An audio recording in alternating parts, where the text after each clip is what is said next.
Idealvoyance.fr, coaching de vie spirituelle par téléphone, chat et email présente. Sud Radio, à votre écoute, 16h-17h, Alexandre Delevanne.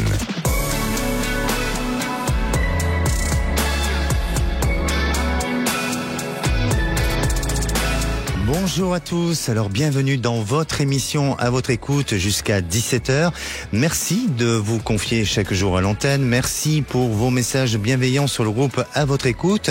Vous souhaitez participer à l'émission, c'est le 0826 300 300. La question du jour, êtes-vous une personne résiliente? Si vous avez eu cette capacité à sortir vainqueur d'une épreuve qui aurait pu être traumatisante, on peut dire de vous que vous êtes une personne résiliente. Alors ce concept de résilience en France a été principalement introduit par Boris Cyrulnik, neuropsychiatre et écrivain, et aujourd'hui on le met en pratique dans certaines thérapies. La résilience trouve ses racines dès l'enfance et en fonction de la relation parentale que vous avez pu avoir. Et si vous avez été dans une relation sécurisante, ça vous a sûrement aidé à trouver la force de s'en sortir. Dans l'émission à votre écoute, entretenir votre résilience et l'améliorer, c'est possible en appelant le standard au 0826 300 300. Nous sommes en direct live sur YouTube et aujourd'hui à la réalisation de l'émission c'est Benoît, au standard Aude et Zach. Sud Radio, à votre écoute, Alexandre Delevanne. Et avant de donner la parole à Marlène, je reprends un des messages postés sur le groupe à votre écoute sur Facebook. C'est celui de Virginie concernant l'émission sur le sujet de la gratitude. Et ça a créé beaucoup de messages. En tous les cas, il y a eu des réactions concernant ce sujet-là. Et Virginie nous dit, pour moi, la gratitude, c'est, même si ça ne se passe pas toujours comme on le veut, c'est d'arriver à voir le côté positif des événements et des situations sur lesquelles on peut être confronté. C'est à vous maintenant de poster vos avis sur les témoignages de nos auditeurs ou tout simplement sur le sujet du jour aussi, sur la page à votre écoute sur Facebook. Et j'accueille notre première auditrice, Marlène. Bonjour Marlène. Bonjour Alexandre. Bienvenue sur Sud Radio. Oui, merci beaucoup de m'accueillir. Merci à vous. Alors Marlène, vous avez 47 ans, vous êtes de Viry-Châtillon dans l'Essonne et vous êtes professeur de danse. Je vais vous poser cette question du jour. Êtes-vous une résiliente dans la vie? Je pense. Oui? Je pense. Avez-vous des oui. expériences à nous raconter? Oui, j'ai eu des expériences. Alors j'ai été danseuse pendant 20 ans et au début de ma carrière de danseuse, j'ai eu beaucoup de professeurs qui ne croyaient pas en moi et j'ai toujours persévéré. J'ai eu aussi dès les premières embauches qui étaient un peu des stages en entreprise, l'équivalent d'un stage en entreprise. On n'était pas payé à 100%, on était payé à 85%. Oui. J'ai eu un accident de travail, donc une fracture de fatigue. Oui. Donc certainement avec beaucoup d'entraînement successifs pour arriver à mes fins. Et dès que je commence à gagner, on va dire que j'arrive un peu dans l'apothéose, je me casse un pied et du coup j'ai travaillé sur moi et j'ai pas abandonné. Donc je me suis fait opérer, j'ai eu une greffe osseuse et j'ai jamais baissé les bras. J'ai toujours cru que c'était mon parcours de vie. Et donc je me suis accrochée à ça, je me suis donné les moyens, j'étais pas scolaire et je me suis dit moi c'est ça qui me plaît. Donc voilà, je fais ce qui me plaît. Voilà. Vous faites appel à une force à chaque fois. Oui. À une énergie en vous et une force. Oui, peut-être, oui. Mais est-ce que c'est pas aussi une foi aussi. Bien sûr, et puis est-ce que c'est pas aussi la déformation de votre métier en étant professeur et notamment dans le sport où ça demande une certaine forme de rigueur, ça demande à aller chercher loin dans nos capacités, dans nos performances, et je crois que on sollicite un petit peu cette résilience-là, non? Oui, on est obligé si on veut avoir les résultats qu'on souhaite obtenir. Si on a tout sans effort, c'est plus compliqué de devenir danseuse parce que dès qu'on aura un petit truc qui va pas aller, on va arrêter, on va abandonner. Bien sûr. Alors, donc voilà, pour moi, c'est ça qui m'a donné la force, c'est que j'ai vu qu'en travaillant, j'arrivais à mes fins. Exactement. Alors vous, aujourd'hui, vous êtes sanctionné par rapport à votre situation professionnelle. Racontez-nous un petit peu. Ça m'est arrivé sans que je le vois venir. Ça faisait que 3 mois que j'étais dans l'entreprise. J'ai eu un entretien avec la DRH et ma directrice de conservatoire. Plus, donc ça c'était le vendredi en 8. Et le jeudi d'après, un rendez-vous pédagogique avec ma directrice d'école maternelle, parce qu'on fait des alliances. Oui. École maternelle avec ma directrice de conservatoire. Et le lendemain, j'étais suspendue. Mais pour quelle raison ? Oh là là, pour moi, c'est pas des bonnes raisons qui a été écrit et évoqué, mais seul, pour l'instant, je suis pas sanctionnée réellement. Pour l'instant, c'est une mise à pied conservatoire, ils appellent ça.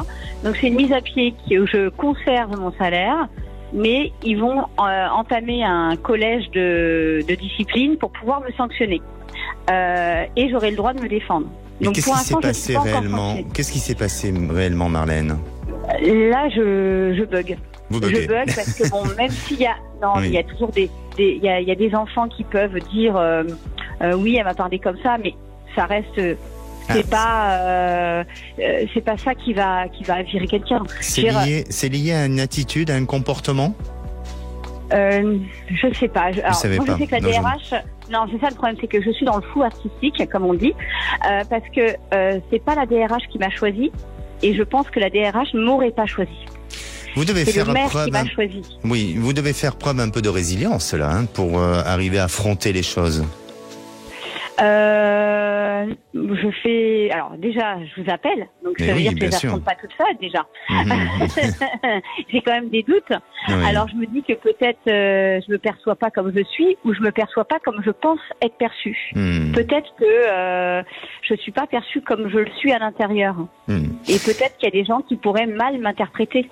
Alors, moi, de ce que je ressens, et je vais répondre donc à votre question, parce que j'imagine que vous voulez savoir comment ça va évoluer et s'il y a sanction, quel est le genre de sanction que vous allez avoir. Oui. Et alors, il faut que je me batte ou pas. Je pense que c'est un peu sévère sur vous, mais peut-être qu'effectivement, il y a eu des consignes qui ont été données dès le départ et qui n'ont peut-être pas été respectées. Alors, vous le voyez pas d'une manière, je dirais, négative, ou en tous les cas d'avoir fait une réelle faute, mais eux, de leur point de vue et en fonction peut-être de la déontologie professionnelle, il y a eu quelque chose sur lequel vous êtes autorisé et sur lesquels vous ne deviez pas vous autoriser. Je sens une petite sanction pour vous, mais je ne sens pas une pénalité à tel point de vous sortir du jeu ou vous amener à un licenciement, même si je ne sais pas si vous pouvez être licencié, mais en tous les cas, je sens que ça va s'apaiser, que ça va se calmer, mais il y a quand même un avertissement sur vous qui semble se mettre en place. Et puis, il y a une femme, vous êtes amené à être convoqué par une femme avec qui il y aura une discussion. J'ai l'impression que ça passe comme sous une forme de commission, et à partir de là, vous verrez que les choses seront un peu plus rassurantes, un peu plus apaisées, et vous permettre de revenir à un bon équilibre. Après, il y a une force contre vous, il y a une petite opposition contre vous qui est peut-être liée avec des personnes avec qui vous travaillez, et là vous devez être vigilante et surtout prenez peut-être comme conseil d'être pas sur vos gardes, mais d'être prudente avec qui vous échangez, avec qui vous travaillez pour justement vous préserver de l'avenir et ne pas vous retrouver à nouveau dans une situation comme ça. D'accord ? D'accord. Dans quel temps imparti j'aurai ce petit rendez-vous? Pour moi, ça se règle ce mois-ci et ça va être très rapide. J'ai l'impression que sous 15 jours, vous avez une réponse, vous avez quelque chose qui se décide. N'hésitez pas à nous tenir au courant, Marlène. Oui, avec plaisir. Et puis, si vous voulez poster un commentaire sur le groupe À votre écoute, n'hésitez pas à le faire. D'accord ? Merci. Prenez soin de vous, Marlène. Merci. Au revoir, Alexandre. Et c'est le moment du grand jeu. Le grand sapin de Noël Sud Radio, c'est maintenant. Alors c'est le moment pour vous d'ouvrir votre cadeau de Noël en direct sur Sud Radio. Vous gagnerez quoi aujourd'hui? Alors peut-être votre séance photo professionnelle en famille avec la shootingbox.com, peut-être un coffret des célèbres couteaux de table des ateliers français Perceval, ou encore de nombreux autres cadeaux qui vous attendent au pied du grand sapin de Noël de Sud Radio. Alors pour gagner, c'est tout simple. Appelez-nous au 0826 300 300. Et aujourd'hui, nous sommes le 6 décembre, le jour de la Saint-Nicolas. Alors, si vous êtes le 6e appel, c'est gagné. C'est le 0826 300 300. Bonne chance. Et en attendant, le futur ou la future gagnante, appelez le standard pour passer aussi à l'antenne de Sud Radio. Et on se retrouve dans quelques instants avec Antoine pour un retour de témoignage. Sud Radio, à votre écoute, 16h-17h, Alexandre Delevanne. Et de retour sur Sud Radio, merci d'être à l'écoute de cette émission au programme de l'émission La Résilience. Alors vous souhaitez témoigner sur le sujet et poser des questions concernant votre devenir, je suis à votre écoute au 0826 300 300. Et si vous souhaitez réagir au témoignage de nos auditeurs, faites-le en postant vos commentaires sur le groupe À votre écoute sur Facebook. Allez, passons à la minute du saviez-vous. Le saviez-vous, les personnes hautement résilientes parviennent plus facilement à rester optimistes et résolus dans telle situation. La résilience n'est pas un trait de caractère inné, elle peut être développée, favorisée et renforcée par chacun de nous. Allez, à présent, si on écoutait Antoine. Bonjour Antoine. Bonjour Alexandre. Bienvenue sur Sud Radio. Merci de me recevoir. C'est la deuxième fois que je passe chez vous. Exactement. Antoine, vous nous appelez pour un retour de témoignage. Alors, vous avez 45 ans, vous travaillez dans le matériel, dans le secteur ou matériel médical, c'est bien ça, et près de Bordeaux, hein? C'est ça. D'accord. Je vais vous poser quand même cette question du jour, Antoine. Est-ce que vous êtes plutôt une personne résiliente? Je pense, oui, je crois. Je crois que j'ai une certaine capacité à rebondir suite à des traumatismes ou voilà, à positiver les choses et à trouver l'énergie pour rebondir face à des situations désagréables. Je pense que j'ai cette capacité. Là, je sais pas si je l'aurai. Par rapport à votre questionnement d'aujourd'hui? Oh, tout à fait. Parce que là, j'ai subi un choc, donc là, je sais pas. Voilà. Bon, on va voir de ce que ça donne, mais en tous les cas, jusqu'à présent, dans vos événements de vie, de tout ce que vous avez pu entreprendre, vous avez su rebondir et à nouveau faire face à tout obstacle. Oui, je me définis comme quelqu'un de plutôt positif dans la vie et voilà, je suis quand même un fonceur, donc voilà, je pense que j'ai une capacité à rebondir. Après, des fois, il faut plus de temps que en fonction du choc qu'on a, mais je pense que j'ai cette capacité. Ouais. Alors, vous là actuellement, vous êtes dans une situation difficile, notamment sur le plan sentimental et affectif. Oui. Racontez-nous un petit peu. Donc du coup, pour remettre dans le contexte, je vous avais appelé il y a 1 an et demi, puisque je vivais dans un schéma très très atypique. J'étais avec la mère de mes 2 filles, on était ensemble, mais on vivait chacun chez soi. Ça fait 3 ans maintenant. On a chacun notre maison, on est ensemble et on a un schéma à la semaine de parents séparés. On a un turnover par contre on a une garde avec les filles et on se voyait tout le temps, les week-ends, les vacances, tout ça, etc. Donc on avait ce schéma-là qui s'était installé pendant 3 ans. D'accord. Depuis 3 ans. Et donc voilà, donc là ce qui s'est passé, c'est tout récent, ça s'est passé samedi matin. Du coup les filles ce week-end-là, les filles dormaient chez moi. Et le samedi matin, j'amène ma fille à un entraînement de sport et elle avait oublié quelque chose à la maison de sa mère. Et en arrivant du coup à la maison de sa mère, j'ai découvert donc un homme dans son lit. Ah. D'accord. Voilà. Alors, donc ça a été la douche froide, le choc. J'imagine bien, effectivement, choc. D'où le traumatisme. Antoine, quand vous avez appelé il y a 1 an et demi, qu'est-ce que j'ai pu vous dire à cette période-là? En gros, vous m'avez fait comprendre que la situation n'allait pas forcément évoluer. D'accord. Qu'il fallait que je me protège, que je fasse pas attention, mais il fallait que voilà, que je me protège face à cette situation et ce schéma-là. D'accord. C'est ce qui s'est passé un petit peu, non ? En termes d'évolution, il n'y a pas eu une grande évolution depuis. Non, je vous ai eu il y a 1 an et demi et depuis ça n'a pas évolué. Non. Alors, comment on peut réagir quand on se retrouve dans ce cas de figure comme le vôtre où malheureusement vous trouvez je ne sais pas si c'est votre ex-compagne ou votre future ex-compagne. Là maintenant, oui. Oui, voilà, avec dans les bras d'un homme et dans votre lit. C'était votre lit conjugal auparavant ? Non, c'est un autre. D'accord, un autre endroit. Non. Mais quelle a été votre réaction et aujourd'hui, quelle est votre prise de décision ? Ma prise de décision, en fait, bizarrement, je ne sais pas comment me positionner. Donc voilà, j'aimerais bien que vous me dites ce qui va se passer un peu par la suite et ma réaction sur le moment, ça a été surtout de protéger parce que j'avais mes filles avec moi. Donc ça a été de protéger mes filles et éviter de scandale et de partir comme ça et de pas faire de scandale et de protéger mes filles, quoi. Bon, vous avez ça a été vraiment un gros choc. Vraiment. Bien sûr, j'imagine, et vous avez eu quand même une bonne réaction. Je crois que là, je vais vous donner peut-être un conseil, mais après, je vais bien sûr vous dire de ce que je ressens par rapport à votre situation. C'est que ce qui est le plus important aujourd'hui, c'est de ne pas ignorer et de ne pas être dans le déni par rapport à ce qui s'est passé et ce qui se passe. Donc, ce qui est important, c'est de discuter avec votre compagne et d'exposer les faits pour que vous puissiez ensemble prendre une décision définitive. C'est-à-dire que vous ne pouvez plus rester dans cette situation-là de vie chacun chez soi ou de semblant. Il faut peut-être ouvrir les yeux sur une situation. Et est-ce que c'est pas vous qui, jusqu'à présent, n'a pas voulu ouvrir les yeux sur la situation et que vous avez accepté et vous avez intégré les choses? Donc, je veux pas dire que tout est de sa faute et tout est de votre faute, mais peut-être qu'il faut équilibrer et vous avez malheureusement été surpris par ce genre d'événement, mais est-ce que vous ne l'avez pas provoqué aussi en supportant et en acceptant tous ces mois à vivre ce genre de situation?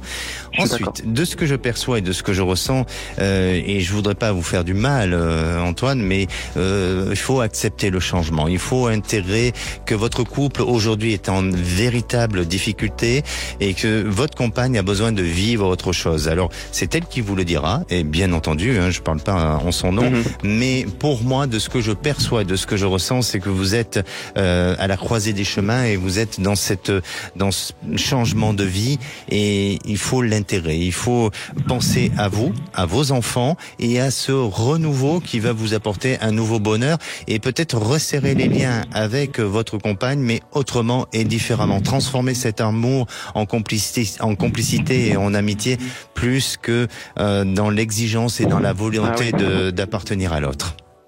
Ça, c'est mon point de vue de ce que je ressens pour vous.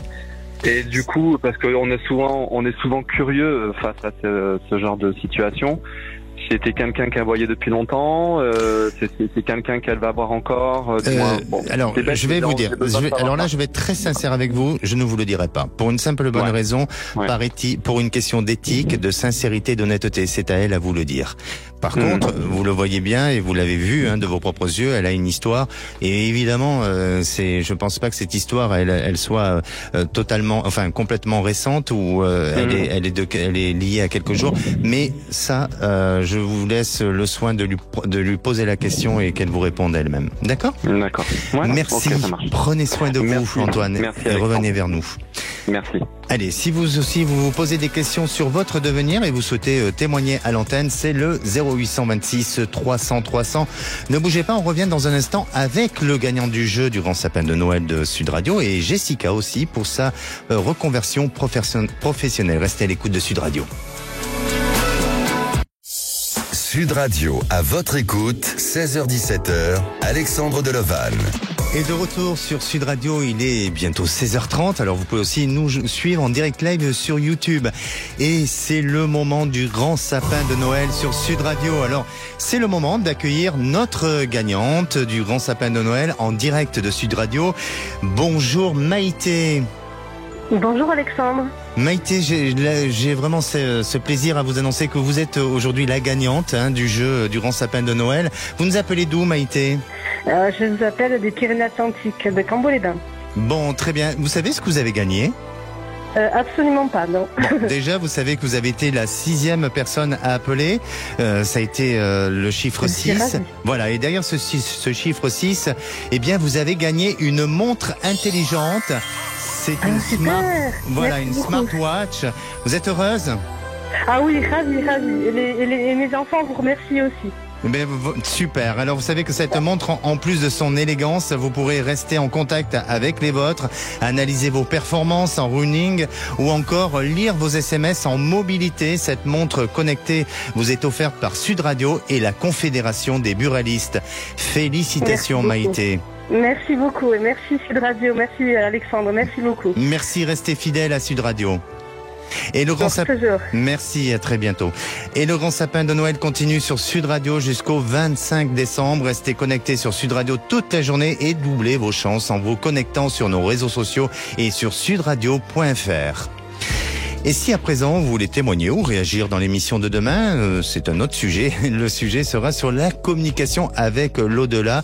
Un seul numéro, c'est le 0826 300 300.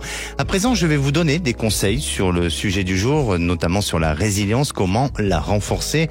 Alors, dans un premier temps, il faut tenir un journal du succès, accepter les aspects négatifs de la situation actuelle, rester concentré sur les réussites quotidiennes et les estimer, accepter aussi le changement comme un aspect de la vie sans le craindre et essayer d'en discerner les opportunités. Soyez dans le bien-être physique, prenez soin de votre corps, faites du sport, détendez-vous régulièrement, veillez à dormir suffisamment et avoir confiance en son efficacité personnelle est important en prenant aussi les bonnes décisions. Renforcez votre estime personnelle parce que les personnes ayant une faible résilience tombent souvent dans le rôle de la victime et se sentent impuissantes et désarmées. Et à présent, j'accueille Jessica. Bonjour Jessica. Bonjour Alexandre, merci. Bienvenue sur Sud Radio. Merci beaucoup. Merci à vous. Alors Jessica, vous avez 41 ans, vous êtes de Dax dans les Landes et je vais vous poser cette question du jour. Êtes-vous une personne résiliente ? A priori, oui. Au regard de certaines personnes, oui. J'aime bien le a priori. C'est difficile de se définir. Hein. C'est vrai. Le regard des autres en dit souvent plus que ce qu'on pense de nous. Vous n'osez pas vous juger ? C'est un grand travail d'introspection quand même. Hein. Oui. Demander aux autres ce qu'on dégage nous permet des fois des réajustements, de se voir réellement ce qu'on dégage ou ce qu'on souhaiterait mais qu'on n'arrive pas réellement à mettre en place. D'accord, mais si vous devez faire un bilan aujourd'hui sur des expériences qui ont été vécues difficilement avec des obstacles, avec je dirais des contraintes et des difficultés où il a fallu s'acharner, avoir de la persévérance, est-ce que vous avez le sentiment d'avoir bien réussi ou est-ce que vous êtes une personne qui a tendance à baisser les bras ? Non, je baisse pas les bras. Je sais qu'à chaque épreuve, à chaque expérience, on va pas y être épreuve, à chaque expérience, il y a toujours quelque chose de positif. D'accord. Qui peut en être. Et quelle est la force ou l'énergie que vous allez puiser en vous pour arriver à dépasser ça ?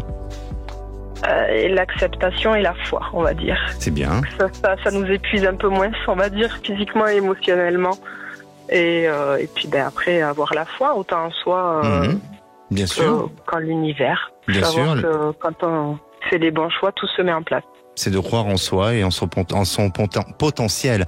Mais j'aime bien l'idée de dire d'être dans cette notion d'acceptation et de foi pour avancer dans la vie et de rester face à cette trajectoire, bien sûr, si tout ça est bien identifié et que ça vous est favorable dans la réalisation future. Jessica, racontez-nous un petit peu votre histoire. Justement, face à beaucoup d'événements, de cette année surtout, ce début d'année, beaucoup de prise de conscience. Alors moi, je suis auto-entrepreneur, je suis à mon compte, je travaille avec les animaux, en gardiennage depuis 3 ans. C'est ma passion. J'ai investi beaucoup en temps, financièrement, en énergie.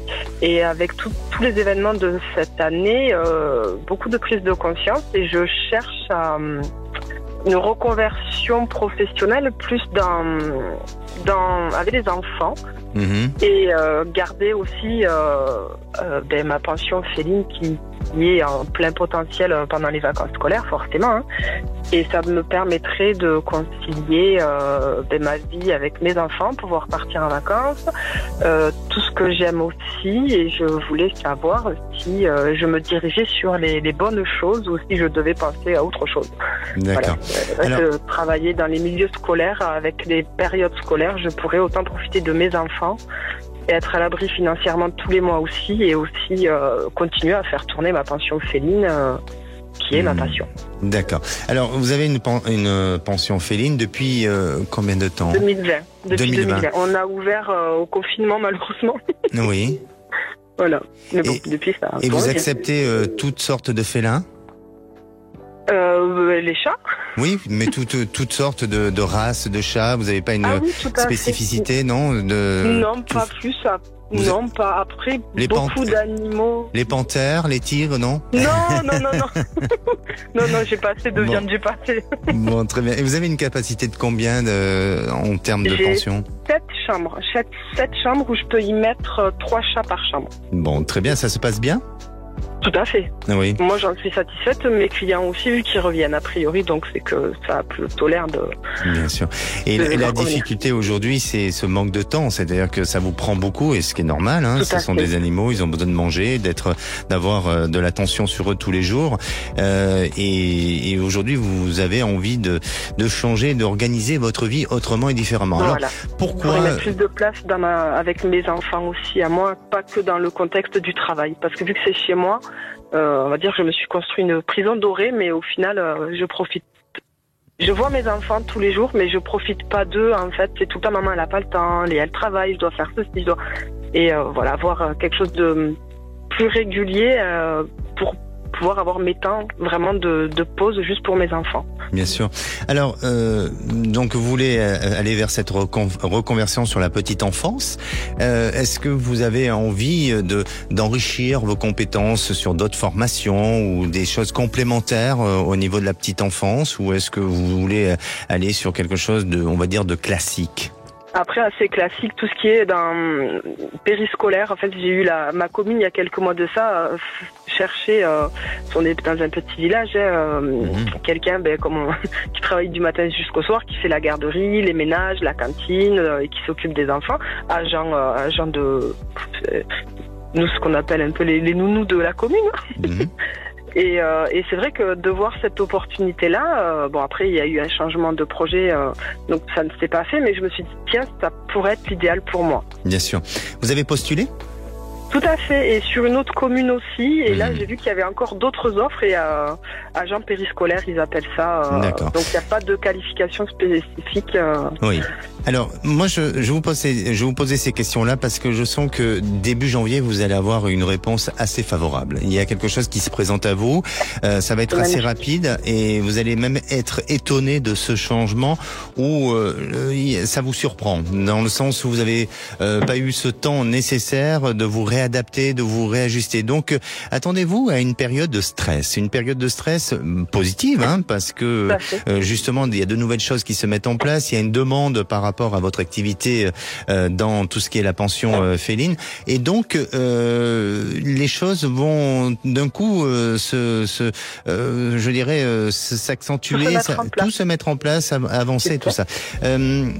Après, je sens aussi que vous allez vouloir entamer, ou en tous les cas aller vers des notions de formation pour compléter ou pour apporter quelque chose en plus que tout simplement de la garderie ou autre chose. C'est pas péjoratif, pas du tout. Hein. Sur pension, l'aspect pension féline ? Non, concernant les enfants. Concernant les enfants. C'est ce que j'ai mis en avant sur ma candidature. J'ai pris connaissance de la communication non violente. D'accord. Et je suis dans mes débuts. C'est long déjà à se reprendre soi-même, à reprendre des belles habitudes. Je le fais en autonomie de mon côté, mais j'aime réellement, et je sais que les enfants sont sont de grands enseignants et ça, c'est ce que je mets en place. Donc ça pourrait correspondre. Et ça correspond totalement, je pense, parce que je vous sens justement vous enrichir d'une autre formation et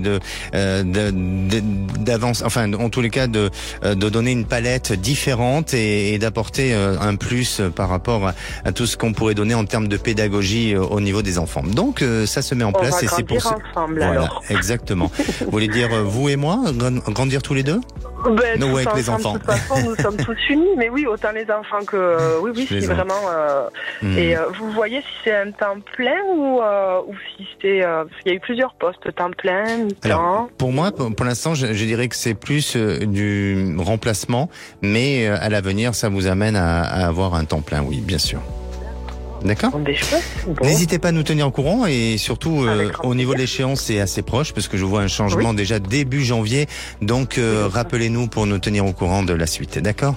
Eh bien parfait, merci beaucoup. Et avec grand plaisir, Jessica. Je vous donnerai des nouvelles. Passez de belles fêtes. Journée. Merci. Merci pareillement Alexandre. Au revoir. Sud Radio, à votre écoute, Alexandre Delovanne. Et la parole est à Catherine. Bonjour Catherine.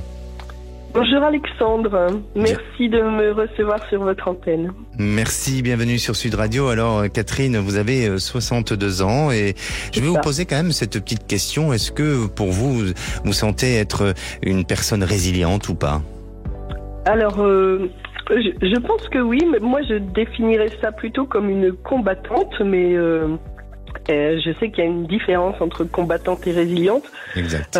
Combattante dans le sens où il m'est arrivé évidemment tout au long de ma vie d'avoir des soucis plus ou moins importants, notamment de santé. J'ai eu un problème de santé assez grave et je m'en suis sortie grâce à ma famille, grâce à mon mari surtout. Oui. Mais j'ai réussi à mettre de côté cette maladie qui est toujours plus ou moins au-dessus de notre tête et qui risque de revenir, mais j'ai réussi à complètement l'oublier. Et puis évidemment j'ai eu d'autres problèmes aussi au niveau de mon travail et j'ai toujours réussi à m'en sortir. Je suis quelqu'un qui me bat voilà dans la vie. Alors là vous nous appelez pour votre fille Catherine, c'est ça, hein? Oui, je m'inquiète beaucoup pour ma fille. Ma fille aînée, donc, qui est en pleine séparation avec son conjoint.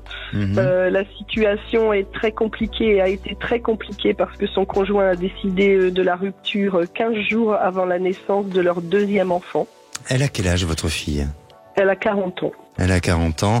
Son conjoint est dans les mêmes âges aussi? Oui, il a 2 ans de moins. Oui, il est dans les mêmes âges. Il a décidé de cette rupture pour quelle raison? Alors bon, ils ont 2 enfants, une petite fille qui a 3 ans et demi et une deuxième qui vient d'arriver, qui a donc que 3 mois. La deuxième n'était pas désirée par le papa. Ça c'est clair, il n'en voulait pas, il trouvait que c'était trop compliqué, que déjà ils avaient du mal à s'entendre sur l'éducation de la première, enfin bon voilà. Bon, ils sont partis en week-end à Rome, ville romantique, et voilà, elle est revenue, elle attendait un bébé. Donc, à l'aube de ses 40 ans, elle était très heureuse, puisque depuis le début, son projet de vie, c'était d'avoir plusieurs enfants. D'ailleurs, il était d'accord au début. Et là, la grossesse, il ne s'est pas du tout investi dans la grossesse. Il n'allait pas au rendez-vous, aux échographies, etc. Je l'ai beaucoup accompagné. Ça a créé des tensions encore supplémentaires parce que ma fille lui en voulait de ne pas du tout s'intéresser à cet enfant. Et là, 15 jours avant d'accoucher, elle a décidé de le traîner, on va dire, plus ou moins de force, voir un thérapeute de couple. Et écoutez, c'était pas une bonne idée parce que bon, la thérapeute évidemment leur a dit qu'elle ne pouvait rien faire pour eux puisqu'ils n'étaient pas d'accord tous les deux pour essayer de sauver leur couple. Et lui, il a pris ça pour argent comptant et quand ils sont sortis, il lui a dit écoute, tu vois, même la thérapeute, elle peut rien faire pour nous, c'est fini. Voilà.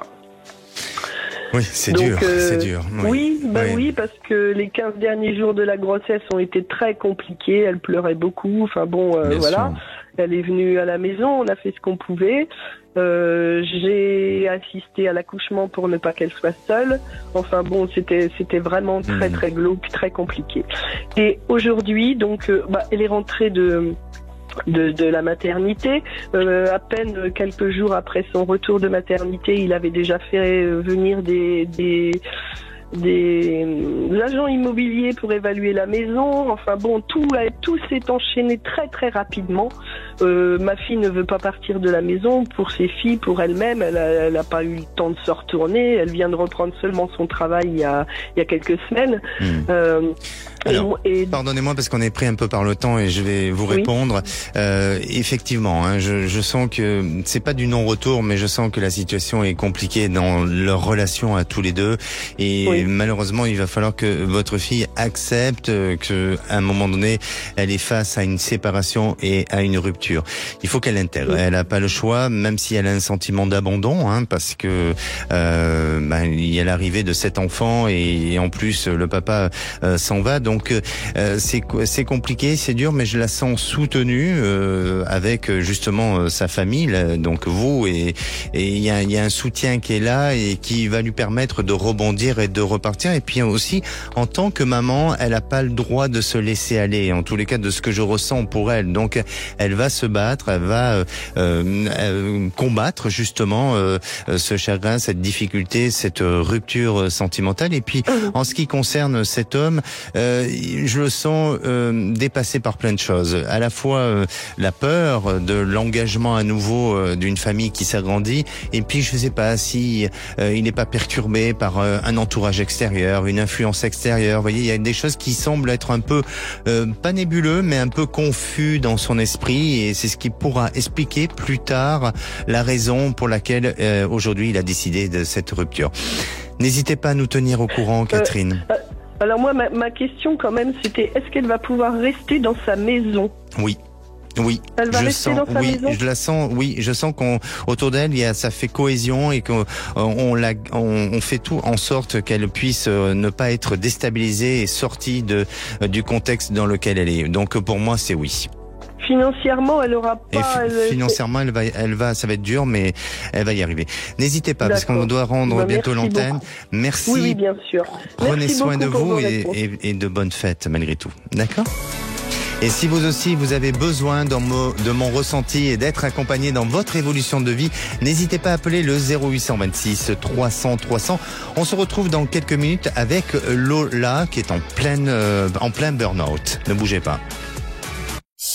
Sud Radio, à votre écoute, 16h-17h, Alexandre Deleval. Et de retour sur Sud Radio pour cette dernière partie avant de retrouver Les Vraies Voix présentées par Philippe David et Cécile de Minibus. Alors il vous reste encore quelques minutes pour passer à l'antenne de Sud Radio. Et avant de retrouver Lola, je reviens sur le groupe de Facebook à votre écoute pour vous donner le dernier message que nous venons de recevoir, celui de Brigitte, concernant le sujet de demain et concernant la communication avec l'au-delà. Elle nous dit « Mes parents et ma grand-mère m'ont dit qu'ils veillaient sur moi et qu'ils ne me voulaient pas encore avec eux. » Bon, c'est déjà un message rassurant pour vous, Brigitte. J'ai celui aussi de Bénédicte qui dit oui, j'ai déjà fait l'expérience avec un médium. Alors, en tous les cas, vous aurez toutes vos réponses demain avec notre experte Christelle Cronier qui répondra à vos interrogations. Et la parole est à Lola. Bonjour Lola. Bonjour Alexandre. Merci de votre fidélité à Sud Radio. Oh, j'adore votre émission et votre voix posée, rassurante. Merci Lola. Alors vous avez 57 ans, vous êtes de Cahors et vous êtes comptable, c'est bien ça ? Tout à fait. Je vais vous poser cette question, est-ce que vous êtes une personne résiliente dans la vie ? Alors je l'ai été. Oui. J'ai fait preuve vraiment de résilience dans mon travail. Optimiste de nature quand même. Mais voilà, là actuellement, je le suis plus trop. C'est difficile. Vous êtes face, vous êtes face à un burn-out, et notamment par rapport à votre situation professionnelle où ça devient compliqué. Expliquez-nous un petit peu comment puis-je vous aider. Alors en fait, ça a débuté en gros il y a 1 an où l'ambiance professionnelle était pas top et j'ai été trahie quoi. En gros, suite à ça, je pense qu'il y a de l'usure, du surmenage, et puis le climat économique anxiogène aussi, voilà tout ça. Et en fait, l'épuisement a altéré mes facultés, à faire face, et mon corps a dit stop. Stop, exactement. Et voilà, d'où mon appel. Voilà, et vous êtes en arrêt de maladie aujourd'hui ? C'est ça.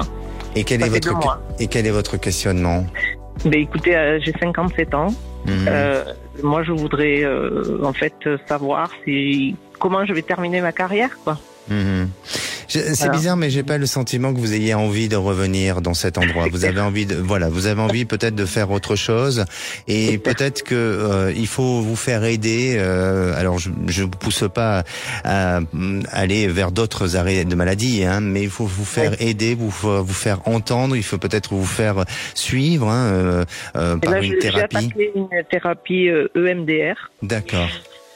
Donc ça porte ses fruits puisque je pleure plus quand j'en parle, donc c'est déjà ça. Ce sont des bonnes techniques et effectivement une bonne thérapie, et je sens que vous allez aller mieux, mais par contre il y a une négociation avec l'entreprise pour peut-être aller vers une rupture conventionnelle. Il y a quelque chose qui pourrait se décider. Est-ce que vous avez envie de ça ?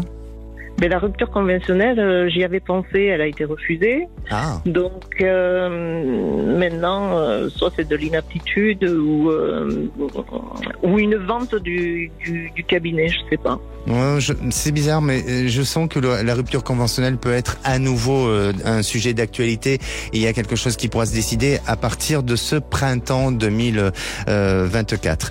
Mais en attendant, il faut résister, il faut tenir, et puis il faut vous faire accompagner et prendre ce temps nécessaire pour réfléchir sur soi et rester dans cette volonté de changer les choses, parce que vous êtes à la fin d'un cycle, vous êtes à la fin d'une période, et pour moi je ne vois pas une grande évolution au sein de la structure dans laquelle vous êtes. Mais vous verrez que vous allez avoir, pour moi, une rupture conventionnelle. Je le ressens de cette manière-là. D'accord ? D'accord. Okay. N'hésitez pas à nous tenir au courant, Lola. Je vous remercie. Merci à vous. Prenez soin de vous. Merci, au revoir. Et pour conclure, je dirais ce que nous ne pouvons pas contrôler renforce notre résilience. Allez, on se retrouve demain. On parlera de la communication avec l'au-delà. J'aurai comme invité Christelle Cronier avec nous. N'hésitez pas à porter vos témoignages et à communiquer sur le groupe À votre écoute sur Facebook. On vous répondra à l'antenne. Passez une belle fin de journée et prenez soin de vous. Et la place se aux vraies voix. Bonsoir Philippe David. Bonsoir Alexandre Delovan. Le menu des vraies voix à 17h30. Il est 16h55, dans 5 minutes commence à l'Assemblée nationale l'audition de Claude Évin et de Patrick Stefanini sur l'aide médicale d'État. On vous pose cette question: faut-il supprimer l'aide médicale d'État aux personnes sous OQTF, obligation de quitter le territoire français? Vaste programme, c'est a priori à l'étude. Et vous, qu'est-ce que vous en pensez? Il faut supprimer l'aide médicale pour les personnes sous OQTF ou pour tout le monde, ou la maintenir telle qu'elle, ou l'adapter? Venez nous donner votre avis au 0826 300 300. À 18h37, Crépol, de nouvelles versions ressortent dans Le Parisien, et on a l'impression que les faits ne sont pas les mêmes selon qu'on écoute un camp politique ou un autre, selon qu'on lise un média ou un autre. Et on vous pose cette question: Crépol, est-on dans une manipulation de l'information? Parce qu'il y a Rix ou il y a pas Rix, il y a cri raciste contre les Blancs ou contre les Maghrébins. Bref, qu'est-ce qui s'est passé à Crépol? Et on a l'impression qu'il y a plusieurs vérités alors que théoriquement il n'y en a qu'une. Alors, est-ce que vous avez le sentiment d'être dans une manipulation de l'info, dans quelque sens que ce soit? Venez nous le dire au 0826 300 300. Nos vraies voix du jour: Philippe Bilger, Olivier d'Artigol et Jean Garrigue. Bonne émission. Sud Radio, à votre écoute, 16h-17h, Alexandre Delovan. Avec idealvoyance.fr, coaching de vie spirituelle par téléphone, chat et email.